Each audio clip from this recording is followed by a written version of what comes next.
আসসালামু আলাইকুম বন্ধুরা, আজকে আমি আবার একটা নতুন রেসিপি আপনাদের সাথে শেয়ার করব। অনেক দিন পর আমি নতুন রেসিপি আপনাদের সাথে শেয়ার করব। এই গরমে সুন্দর ক্রিমি আইসক্রিম, বাটারস্কচ আইসক্রিম আপনাদের সাথে শেয়ার করছি, কীভাবে আমরা বাড়িতে পারফেক্ট বাটারস্কচ আইসক্রিম বানাবো। তাহলে চলুন দেরি না করে রেসিপি শুরু করে দেওয়া যাক।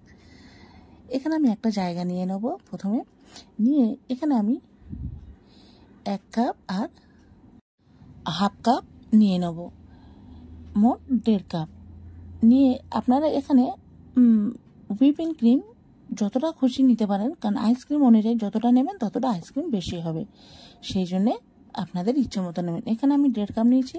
নিয়ে এটা আমি একটা বিটার মেশিন দিয়ে এটা আমি খুব ভালোভাবে একটা স্মুথ ব্যাটার তৈরি করে নেব। দেখুন এখানে যেমনটা কেক বানায়, আর খুব এখানে স্টিক করা যাবে না, একটু পাতলা টাইপের রাখতে হবে, দেখছেন। আর এখানে এটা আমার হয়ে গেছে। এবারে আমি এর মধ্যে দিয়ে দেবো। দেখছেন যে ক্রিমটা খুবই ক্রিমি টাইপের হয়েছে। 1/4 কাপ দিয়েছি। চামচ মাপে ধরলে এখানে আমি 4 থেকে 5 চামচ এখানে আমি কনডেন্স মিল্ক দিয়েছি। দিয়ে এটাও আমি এর সাথে খুব ভালোভাবে মিক্সড করে নিয়ে নেব। দেখছেন এখানে আমার মিক্সটা আমি মেশিন দিয়ে করে নিয়েছি। আর যাদের কাছে মেশিন নেই তারা যে হ্যান্ড উইক্স থাকে সেটা দিয়ে করলে চলবে, একটু দেরি হবে কিন্তু হয়ে যাবে। দেখছেন এখানে আমার হয়ে গেছে। এবার আমি এর মধ্যে দিয়ে দেবো একটু কালার দিয়ে দেবো। কালারটা অপশনাল, যেহেতু আমি বাটারস্কচ আইসক্রিম বানাচ্ছি সেই জন্যে একটু ইয়েলো কালার হলে দেখতে ভালো লাগবে। আর এটা পুরোপুরি অপশনাল, দিতে পারেন নাও দিতে পারেন। এখানে আমার একটু কালারটা কম হয়েছে বলে আমি আর একটু দিয়ে দেবো। দিয়ে এটাও খুব ভালোভাবে মিক্সড করে নিয়ে নেব। দেখছেন এখানে কালারটা একটু হালকা হয়ে গেছে, সেই জন্য আমি আর 1 ফোঁটা এর মধ্যে কালার দিয়ে দেবো। দিয়ে এটাও খুব ভালোভাবে এর সাথে মিক্সড করে নেব। নিয়ে এখানে আমি বাটারস্কচ এসেন্স দিয়ে দেবো 3 থেকে 4 ফোঁটা। আর এখানে আমার বাটারস্কচ নাট ছিল, সেই নাটগুলো এর মধ্যে দিয়ে দেবো।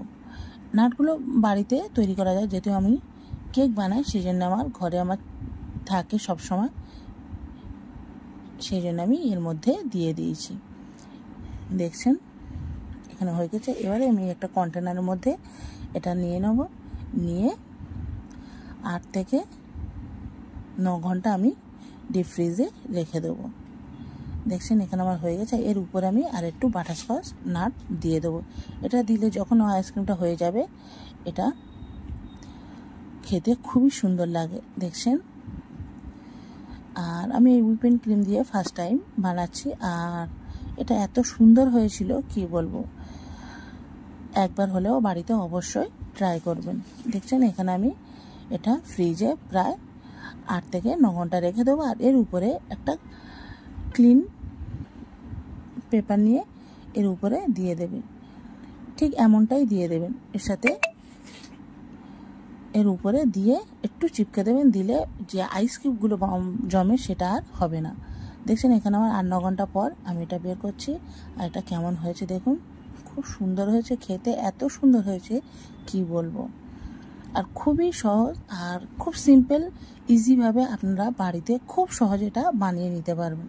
দেখছেন যে কোনো কন্টেনারের মধ্যে দিয়ে এটা বানিয়ে নিতে পারবেন, খুব সুন্দর। দেখছেন আমি আইসক্রিমটা দেখাচ্ছি যে কেমন হয়েছে, এত সুন্দর হয়েছে কি বলবো। একবার হলেও বাড়িতে অবশ্যই ট্রাই করবেন। দেখছেন যে বাটারস্কচ নাটগুলো দিয়েছি তার জন্যও কত সুন্দর দেখাচ্ছে।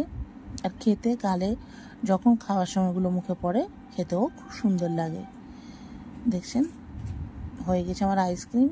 খুব সহজে এটা বাড়িতে আমরা এই গরমে বানিয়ে নিতে পারবো।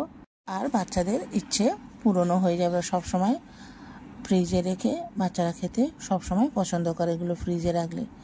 দেখছেন এখানে আমার হয়ে গেছে। এখন আমি বাড়িতে প্রায় এমনই আইসক্রিম বানাই, খেতে এত সুন্দর হয়েছে। আপনারা একবার করে অবশ্যই বলবেন যে এটা কেমন হয়েছে। একদম ক্রিমি আর সুন্দর সুন্দর যাকে বলে, এত সুন্দর হয়েছে কি বলবো। তাহলে আজকের আমার এই রেসিপি ভিডিও এই পর্যন্ত। ভালো লাগলে লাইক শেয়ার সাবস্ক্রাইব করবেন। আল্লাহ হাফিজ, সবাই ভালো থাকবেন।